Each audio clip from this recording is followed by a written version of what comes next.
Hello guys, বন্ধুরা, welcome to our channel. তো চলো বন্ধুরা, আজকে আমি সকাল থেকে যা যা কাজ করলাম সেগুলো তো দেখাতে পারিনি। তো এখন আমি রান্না করছি। চলো, এখন আমি করব মাছের ঝোল। তো মাছ ভাজা প্রায় হয়ে এসেছে।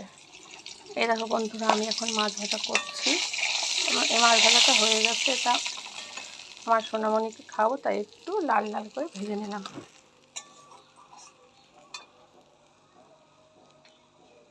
ওদিকে আলু ভেজে রেখেছি, মশলা করে রেখেছি। এখন শুধু মাছের ঝোলটা করে নামিয়ে নেব।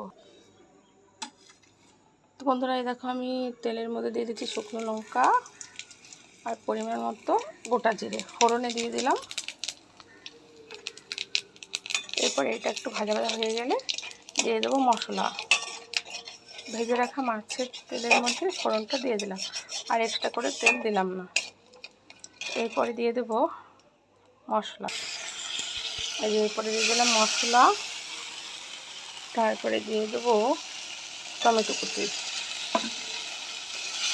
একটু ভাজা ভাজা করে নেব।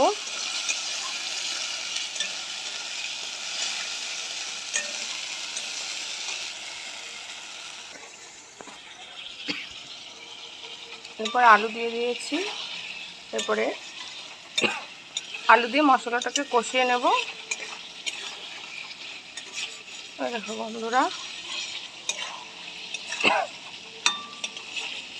যখন জলটা শুকিয়ে আসবে, কষা কষা হয়ে আসবে, তখন দিয়ে দেবো ঝোলের জল পরিমাণ মতো।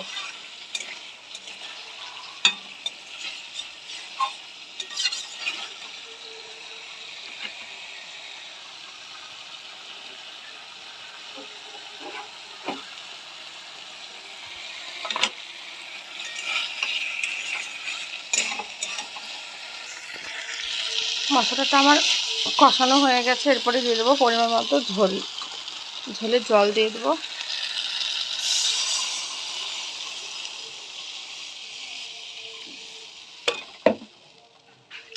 ঝোলের জল দিয়ে দিলাম।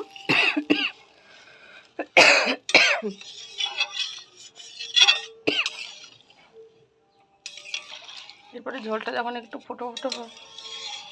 ফুটতে শুরু করবে, তখন দিয়ে দেবো মাছ। তখন ঝোলের মধ্যে ছেড়ে দেবো মাছ।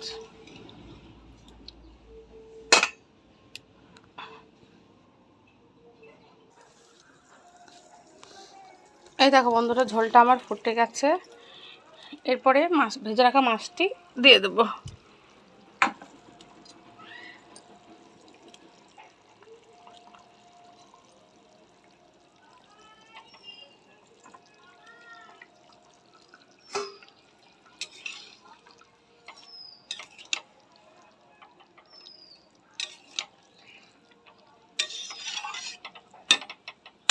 এরপরে একটু ঢেকে দেবো। 5 মিনিট পর মাছের ঝোলটা নামিয়ে নেব। ঝোলটা আমার হয়ে গেছে। এরপরে ভেজে রাখা মশলাটি দিয়ে মাছের ঝোল নামিয়ে নেব।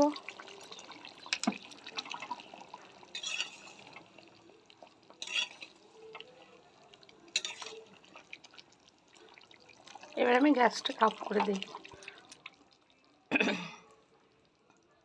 তো বন্ধুরা, এই যে আমার মাছের ঝোল হয়ে গেছে। এরপরে নামিয়ে নেব। তো ভিডিওটি ভালো লাগলে লাইক কমেন্ট শেয়ার করে দিও, আর নতুন ভিডিও দেখার জন্য পাশে থেকো। চলো, টাটা।